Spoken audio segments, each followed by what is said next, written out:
সাজের বাতি সিরিয়ালের আজকের পর্বে মল্লিকা চারুর সাথে কথা বলে।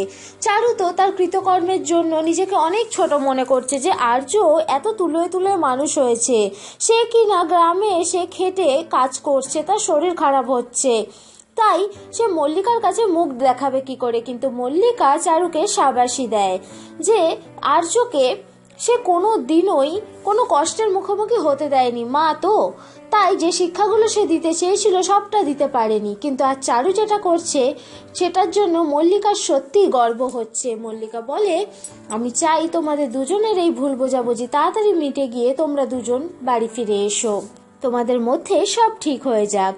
চারু এই কথাটা শুনে খুব খুশি ফিল করে, তার মনে আর কোনো গিল্ট থাকে না। সে আর্যকেও দেখে দূর থেকে, দেখে ভাবে এইবার তাদের যে কাজটা আছে সেটা যেন সুষ্ঠুভাবে হয়ে যায়। অন্যদিকে প্রার্থনা করছে মল্লিকা, বাণী আর অমৃতা যে মল্লিক সুইটস যেন কোনোভাবেই ফেল না হয়। আজকে খুব বড় দিন। চারুরাও পৌঁছে যায় মল্লিক সুইটসে। আর্য একজন কর্মচারীর বেশে, এইটা দেখে তো কোম্পানির লোকজন পুরো হয়রান, কিন্তু আর্য বলে আমি এখন এই টিমেরই একজন। সবাই মিলে হই হই করে কাজে ঢোকে আর চলে আসে চারুর মা, চারুকেই খুন করতে নিজের অজান্তে, তাও আবার অন্য বেশে।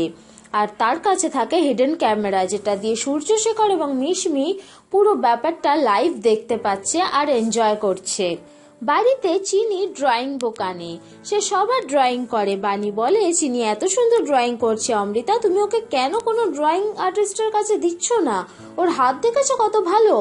অমৃতা বলে, এতদিন তো মা ওকে একদম চোখ ছাড়া করেনি, তাই এখন আমি দেব ওকে, এখন তো এখানে এলো, এবার আমি আস্তে আস্তে সবই করব, এতদিন তো কিছু করতে পারিনি। তারপরেই সে বলে, আমি সাইলেন্ট আন্টির জন্য একটা গিফট রেখেছি। সাইলেন্ট আন্টিটা আবার কে? তখন বুঝতে পারে সবাই মিশমির কথা বলছে। অমৃতা বলে, ছি চিনি, এরকম ভাবে বলতে নেই, উনি সাইলেন্ট আন্টি হতে যাবেন কেন? চিনি বলে, সবসময় সাইলেন্ট থাকে তো তাই। তো তার জন্য কি ড্রয়িং করেছে এটা মল্লিকা দেখে অবাক হয়ে যায় যে প্রথমে মিশমি হুইল চেয়ারে বসে আছে সেই ড্রয়িংটা, তারপরে হুইল চেয়ার থেকে উঠে দাঁড়িয়ে এসে ফোনে কথা বলছে, এরকম একটা ড্রয়িং চিনি আঁকাতে সবাই তো অবাক।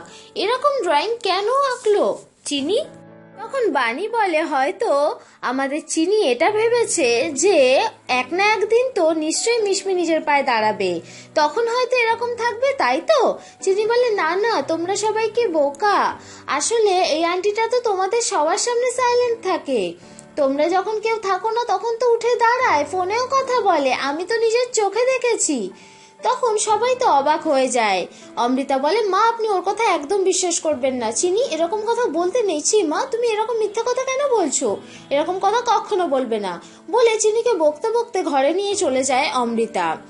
তো বাণী আর মল্লিকা ভাবে এটা চিনির বাচ্চামি, সে ভুল করে এই কথাটা বলেছে। ওদিকে চারু এবং তার টিম পুরো তৈরি মিষ্টি বানানোর জন্য, তারা সব কাজ শুরু করে দেয়।